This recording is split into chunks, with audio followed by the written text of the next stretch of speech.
Au-delà de la phrase du ministre des Affaires étrangères, puisque j'ai écouté cette interview d'1 heure qu'il a donnée à un journaliste russe et dans laquelle j'ai toujours essayé de lire entre les lignes parce qu'il y a une différence et un décalage entre le narratif russe et ce que les Russes veulent réellement faire passer. J'ai entendu des choses intéressantes.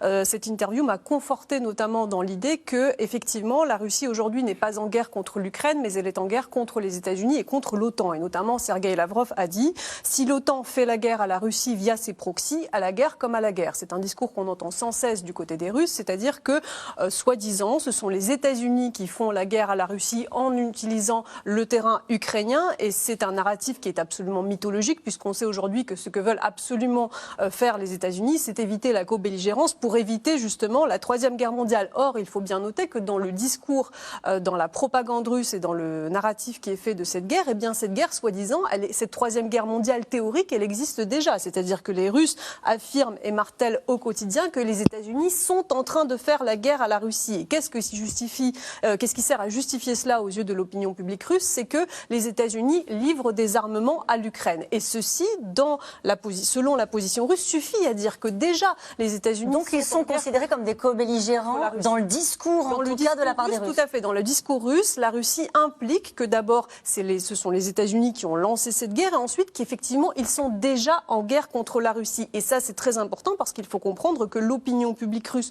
aujourd'hui est d'ores et déjà préparée à cette Troisième Guerre mondiale et au fait qu'il pourrait y avoir une guerre directe entre la Russie et les États-Unis. Donc, puisque vous savez lire entre les lignes du discours de Sergueï Lavrov, et on vous en remercie, d'être là aujourd'hui.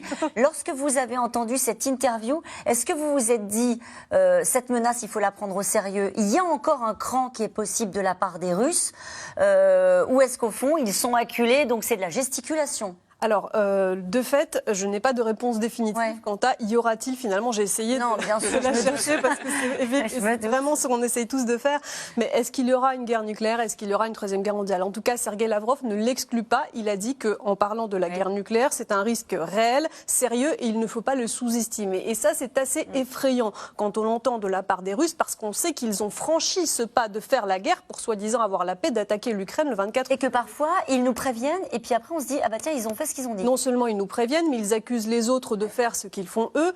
Et moi, j'aimerais revenir à ce qui s'est passé au tout début, c'est-à-dire pendant toute cette concentration militaire aux frontières de l'Ukraine que l'on observait, qui a précédé cette offensive, qui était finalement purement opérationnelle et que chacun se demandait est-ce que c'était une opération de communication? Non.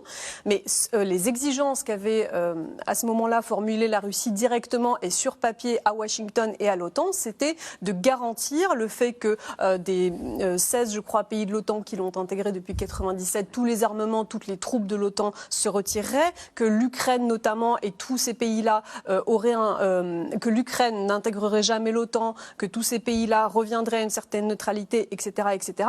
Et ça, finalement, c'était un ultimatum. Et Sergueï Lavrov, notamment dans cette interview aujourd'hui, il l'a répété, il a dit l'OTAN est une menace pour nous. L'OTAN n'a pas respecté nos demandes qui sont présentées comme les demandes de sécurité et de garantie de sécurité pour la Russie. À partir de ce moment-là, tous les coups sont permis. Je rappelle sa phrase, à la guerre comme à la guerre.